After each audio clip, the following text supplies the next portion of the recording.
warahmatullahi wabarakatuh. Perkenalkan, nama saya Uli Ajni Hatim, guru dari SDN Cangkuang 6, calon guru penggerak angkatan 9. Kali ini saya akan melakukan wawancara dengan Kepala Sekolah SDN Cangkuang 6, Bapak Apip, untuk memenuhi tugas modul 3.1 Demokrasi Kontekstual. Assalamualaikum Bapak.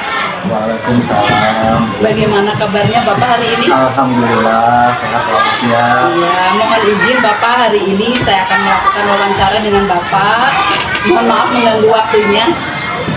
Enggak apa-apa, malah saya senang. Lanjut. Ya, Bismillah ya Bapak ya.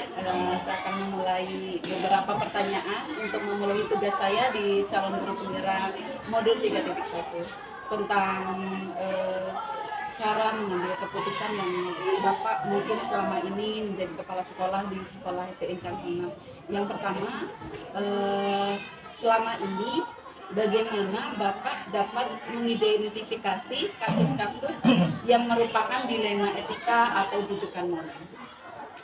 Terima kasih Bu Uli atas waktunya memberikan kesempatan ini. Dan ini adalah masalah yang biasa terjadi di dunia pendidikan, ya, tentang kasus-kasus yang terjadi di antara kita. Yang tadi yang ditanyakan adalah bagaimana cara mengidentifikasi kasus-kasus yang merupakan dilema etika atau bujukan moral. Cara mengidentifikasinya salah satunya yaitu dengan mencari kabar dari desas-desus yang tersebar, dan biasanya kepala sekolah itu mencari terlebih dahulu setiap masalah yang terjadi, baru kemudian mencari tahu kebenarannya. Sesuatu bisa dikatakan sebagai bujukan moral apabila ada dua hal yang salah satu benar, ya, dan salah satu salah berdasarkan hukum. Nah, jika keduanya benar, maka itu dinamakan dengan dilema etika. Jadi dua-duanya benar, jadi itu yang dinamakan dilema etika. Itu saja, boleh.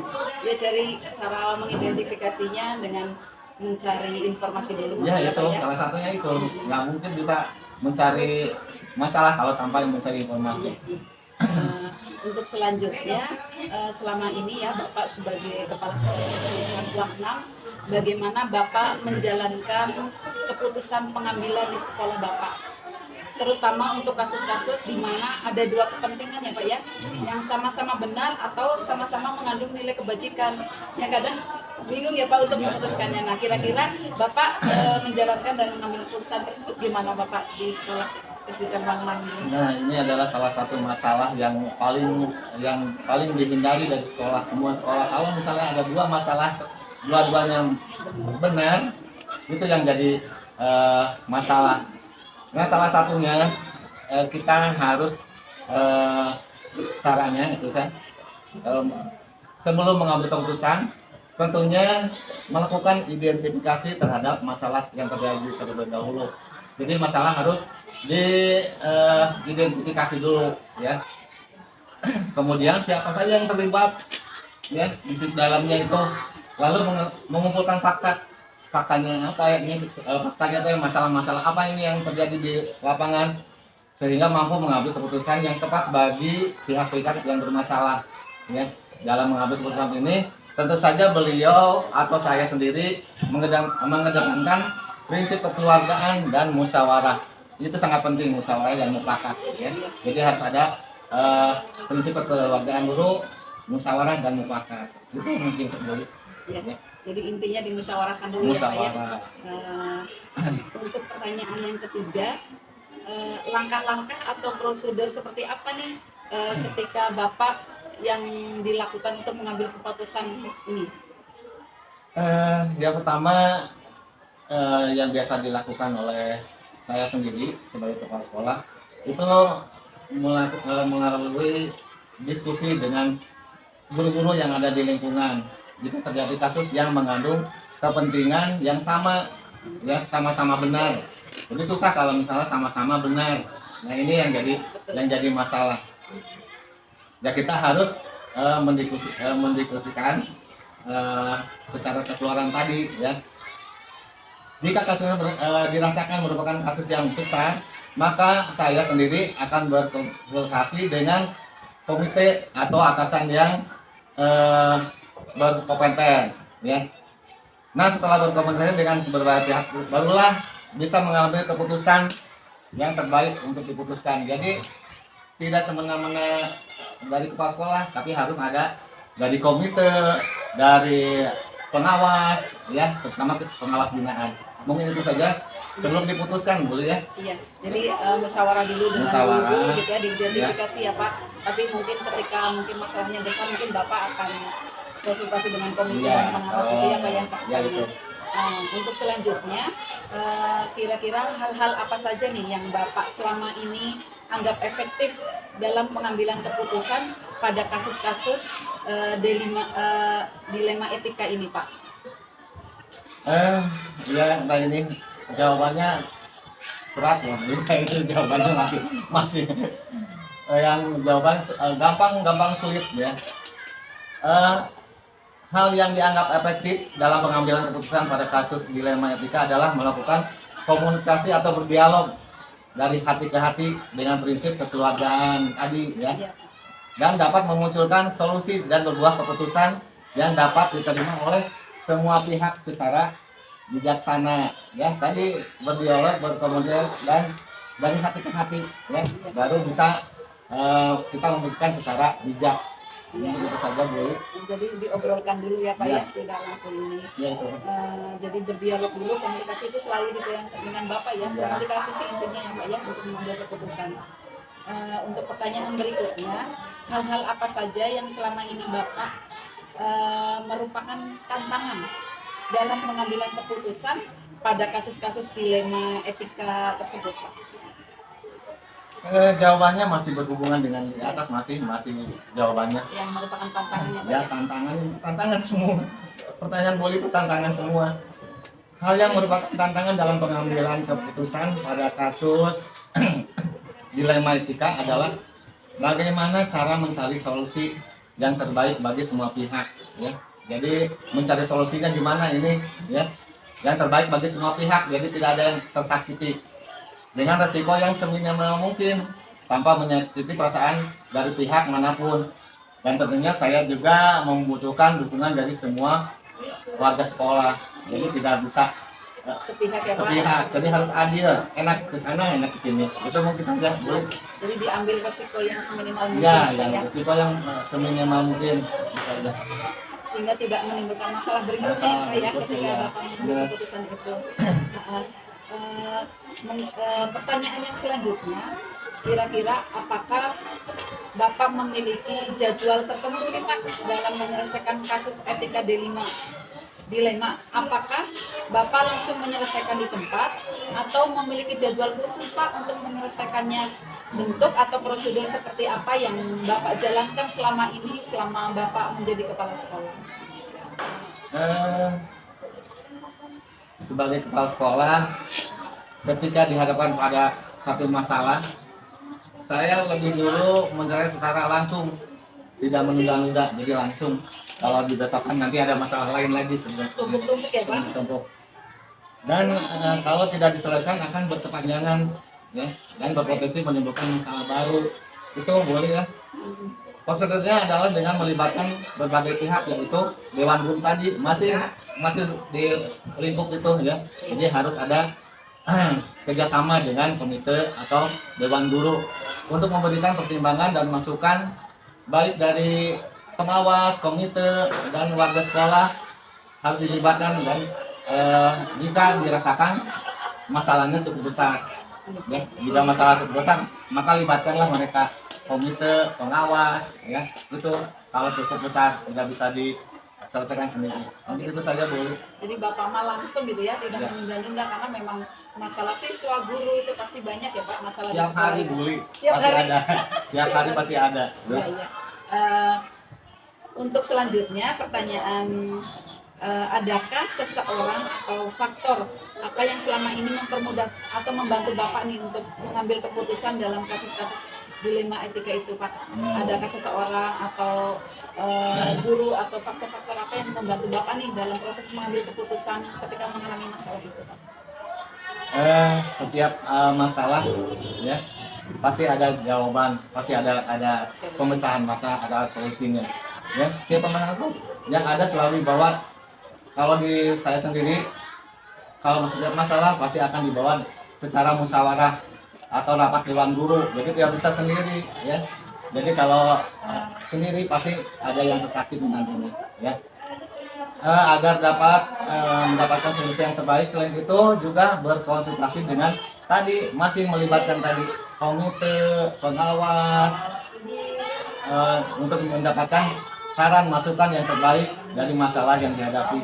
Jadi tidak bisa memutuskan dengan pihak sendiri, ya, melibatkan guru, komite, dewan sekolah. Tetap seperti itu masalahnya, pasti terpecahkan. Meminta pertimbangan yang lain Ya, ya Pak ya. ya itu aja Bu, ya. Ya.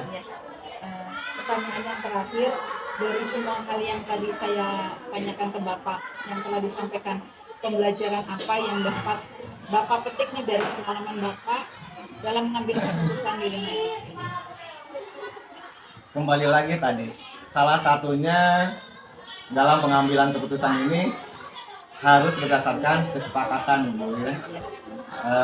Yang dihasilkan dari hasil musyawarah untuk mufakat, ya, serta membiasakan diri untuk bertanggung jawab atas setiap keputusan yang ditentukan, karena bekerja dalam tim tidak bisa sendiri, ya, harus dalam bekerja dalam tim. Itu akan lebih ringan dilakukan setiap permasalahan yang ada. Jadi tim bergerak untuk memutuskan satu masalah. Kalau bekerja dengan sendiri itu tidak akan terpecahkan jika dibandingkan bekerja sendiri tadi, ya. Dan kunci utama adalah membangun komunikasi yang baik dengan seluruh pihak yang terkait demi lanjutnya sebuah keputusan yang baik bagi semua pihak. Jadi itu intinya. Jadi kita masih harus ada kolaborasi antara lingkungan sekolah, dewan sekolah, guru, ya, pengawas. Jadi satu tim yang baik untuk memecahkan satu masalah itu. Mungkin itu saja, Bu. Iya, terima kasih Bapak. Intinya Bapak dalam mengambil keputusan itu melibatkan semua warga sekolah ya Pak ya, Ya. termasuk guru, musyawarah, biar keputusan yang diambil itu bijak ya Pak, tidak ada yang tersakiti atau itu. Bapak terima kasih sudah meluangkan waktunya. Mudah-mudahan kegiatan ini bermanfaat. Amin. Bapak dilancarkan dalam mengelola sekolah SDN Cangkuang 6. Mudah-mudahan menjadi pemimpin yang adil dan bijaksana dalam mengambil keputusan. Itu aja Pak, terima kasih. Assalamualaikum warahmatullahi wabarakatuh. Waalaikumsalam warahmatullahi wabarakatuh. Assalamualaikum warahmatullahi wabarakatuh. Nama saya Uli Aznihatin. Saya calon guru penggerak Angkatan 9 Kabupaten Bandung akan melakukan wawancara dengan Kepala Sekolah SDN Cangkuang 2 untuk memenuhi tugas modul 3.1 demonstrasi kontekstual. Ibu, Assalamualaikum. Waalaikumsalam. Gimana kabarnya Bu? Alhamdulillah sehat. Ibu mohon izin, saya ada tugas untuk mewawancara Ibu. Mohon izin minta waktunya sebentar, Ibu nggak ya Bu? Ya. Ini Bu tentang pengambilan keputusan. Mungkin Ibu boleh memperkenalkan dulu. Assalamualaikum warahmatullahi wabarakatuh. Saya Harinawati, Kepala SDN Cangkuang 2, Kecamatan Bayangkara. Ibu, untuk menyingkat waktu ya Bu, saya akan mulai wawancara dengan Ibu. Bagaimana Ibu proses mengambil keputusan di sekolah yang Ibu pimpin di SDN Cangkuang 2. Yang pertama, selama ini Bu, bagaimana Ibu dalam mengidentifikasi kasus-kasus yang merupakan dilema etika atau tuntutan moral? Cara mengidentifikasinya Ibu gitu. Caranya tentunya untuk identifikasi masalah tersebut dengan berkomunikasi dengan pihak-pihak yang terlibat atau pihak yang terkait. Kita tanyakan tentang permasalahan yang sedang kita hadapi itu apa. Dan maka kita perlu mengadakan beberapa hal untuk bisa memetakan apakah kasus tersebut merupakan rujukan moral ataupun dilema etika gitu ya. Jadi komunikasi ya Bu ya, Iya, identifikasinya. Ya. Kemudian yang pertanyaan kedua Bu, selama ini bagaimana Ibu di SD Cangkuang 2 menjalankan pengambilan keputusan di sekolah ini Bu, terutama untuk kasus-kasus di mana dua kepentingan yang sama-sama benar Bu, Gitu. benar lawan benar gitu. Iya. Kira-kira yang itu tuh mengandung nilai kebajikan. Bagaimana Ibu mengambil keputusannya Bu? Tentunya itu kan biasanya suka ada berbenturan ya, masalah faktor apa dan dari mana gitu, pihak mana gitu. Nah, apakah per orang atau ya kita ambil dari yang misalnya yang kepentingan per orang atau kepentingan orang banyak gitu. Ya, dipertimbangkan. Jadi selama ini dalam mengambil keputusan dalam kasus dua kepentingan yang sama-sama benar didasarkan pada rasa peduli, misalnya rasa kasih sayang dan memikirkan dampak apa yang akan terjadi terus dalam jangka pendek ataupun jangka panjangnya. Benar ya, Bu ya, mengambil keputusan tentunya harus memikirkan dampaknya, Bu ya. Iya, tentu harus itu. Kemudian yang ketiga, Bu, kira-kira langkah-langkah atau prosedur seperti apa nih, Bu, yang biasa Ibu lakukan selama ini, Bu, di SD Cangpangdur, Bu? Tentunya kalau kita mengambil keputusan itu langkah-langkahnya kan harus berdasarkan mungkin suara hati mungkin ya, dari kata hati kita bagaimana dan nalar yang harus kita sejalan untuk memilih kebenaran yang paling baik itu yang mana yang kita pilih, yang tentunya tadi yang banyak manfaatnya mungkin ya, dan sedikit mudaratnya mungkinnya gitu, dengan mempertimbangkan kepentingan peserta didik jika kasus itu berhubungan dengan peserta didik ya, berdasarkan pada prinsip berpikir berbasis hasil akhir gitu ya, berpikir berbasis peraturan mungkinnya tuh, dan berpikir berbasis rasa peduli ya. Jadi ini ya, Bu ya, langkah-langkahnya gitu ya, diantaranya seperti itu. Terus setelah itu hal-hal apa saja nih, Bu, yang menurut Ibu tuh kira-kira membuat efektif dalam mengambil keputusan pada kasus-kasus dilema etika itu, Ibu, yang membuat efektif Ibu dalam mengambil keputusan? Setiap sekolah itu kan punya masalah ya. Kita diusahakan kalau ada masalah itu diperkecil masalahnya, dengan masalah sedikit diperbesar, jadi diperkecil dengan atau disederhanakan masalahnya itu. Tentunya dengan mengenali bahwa nilai-nilai yang saling itu bertentangan dengan dalam situasi, misalkan menentukan siapa yang terlibat dalam masalah tersebut, dalam situasinya bagaimana, terus mengumpulkan fakta-fakta yang relevan dengan situasi ini, kemudian pengujian diuji selain kebenaran itu atau tingkat kebenarannya atau salahnya di mana gitu ya, lalu berdasarkan pengujian paradigma benar lawan benar misalkan atau salah lawan salah. Jadi harus ini dulu ya, Bu, Ya, kasusnya diuji benar, dulu, diuji dulu ya. mana yang benar mana yang salah ya, Bu ya. Ya, Terus hal-hal apa saja nih, Ibu, selama Ibu menjadi kepala sekolah SD Cangpang 2, apa nih yang menjadi tantangan Ibu dalam mengambil keputusan dalam kasus-kasus dilema etika ini, Bu? tantangannya ya. Tantangannya gimana? Tantangannya tentunya banyak ya. Kadang-kadang kita dalam mengambil keputusan itu ada yang pro dan ada yang kontra, kadang-kadang seperti itu. Tapi kita harus bisa menerima itu dengan ikhlas, dengan arti yang ikhlas ya. Karena pastilah setiap orang itu tidak akan sama ya. Ada yang setuju, ada yang tidak setuju tentunya. Nah, untuk itu kita secara ikhlas, kalau kita menerima secara ikhlas, insya Allah keputusan juga menjadi sebuah tantangan itu, serta dapat istiqomah kita ya menjalankan keputusan yang sudah kita sepakati itu. Susah juga ya, Bu, kadang Susah, kita ngomong A, ada yang setuju, ada yang pasti, tidak, walaupun ya, itu pasti benar ya, Bu. ada aja yang itu ya. Nah, hal tersebut merupakan tantangan bagi kita ya untuk mempertimbangkan apakah keputusan ini bisa diambil atau tidak. Oh gitu ya, Bu. Ya kadang Iya. gitu ya, kadang betul, tapi kadang diterima, kadang Iya, tidak ya, Bu ya. betul. Sesuai Udah resiko itu. resiko ya, Bu. Iya. Kemudian kira-kira nih, Ibu, apakah Ibu memiliki sebuah jadwal tertentu nih, Bu, ketika ada masalah untuk menyelesaikan masalah dilema etika itu? Apakah Ibu langsung menyelesaikan di tempat atau Ibu memiliki sebuah jadwal khusus untuk menyelesaikannya? Untuk prosedurnya seperti apa yang Ibu jalankan? Kalau jadwal khusus kan nggak ada kayaknya. Mungkin kita lihat dari masalahnya apa mungkin ya. Kalau masalah kecil misalkan masalahnya cukup kita kumpulkan, misalkan musyawarah ketika itu juga misalkan bisa selesai mungkin gitu. Kalau masalahnya besar ya mungkin kita pikirkan dulu apakah masalah ini menyangkut keputusan masa jangka panjang atau jangka pendek, harus kita musyawarahkan tentunya untuk mengambil keputusan. Ya, ada masalah mah tiap hari ada ya, Bu? Iya, ada aja masalah. Biar nggak numpuk Iya. ya, Bu ya. Iya. Kemudian pertanyaan berikutnya, apa ada seseorang atau faktor-faktor yang selama ini mempermudah Ibu dalam mengambil keputusan dalam kasus-kasus dilema etika selama ini? Sekolah saya ya kadang-kadang kita ada tempat seseorang yang bisa diajak berkomunikasi ya untuk bisa mengambil satu keputusan mungkin seperti itu maksudnya. Iya. Ya, ada sih ya yang dianggap senior mungkin di sini, diantaranya kebenaran calon guru penggerak juga, ada minta pertimbangan. Jadi sebelum mengambil keputusan kita tanyakan dulu bagaimana seperti ini, baru dimusyawarahkan secara rame-rame jalannya secara semua guru kalau ada masalah. Ya, kemudian yang terakhir nih Bu, dari semua hal yang telah Ibu sampaikan nih, pembelajaran apa yang Ibu dapat, Ibu petik dari pengalaman Ibu sebagai kepala sekolah mengambil keputusan dilema etika ini? Berdasarkan pengalaman Ibu selama ini ya, pembelajaran yang saya dapat, saya ambil untuk mengambil keputusan itu yang utama lagi, kita perlu komunikasi. Ya, ke siapapun yang berkaitan dengan masalah tersebut, komunikasi. Sebab tanpa komunikasi kita tidak akan bisa menyelesaikan masalah tersebut. Ya, setelah berkomunikasi kita koordinasikan siapa saja yang terkait dalam pihak masalah tersebut. Nah, baru kita musyawarahkan baik-baik bagaimana keputusan. Tentunya keputusan itu yang kita ambil keputusan terbaik.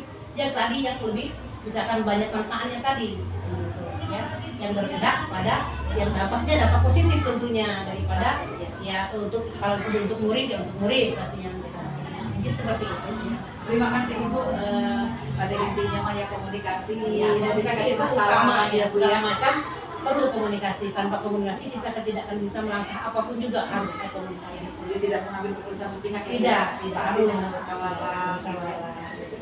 Ibu terima kasih sekali Ibu sudah Sama-sama. meluangkan waktunya. Sama dengan senang hati. Ya, mudah-mudahan bermanfaat. Ibu dimudahkan segala urusannya. Amin. Terima kasih Ibu. Sama-sama. Assalamualaikum warahmatullahi wabarakatuh. Waalaikumsalam.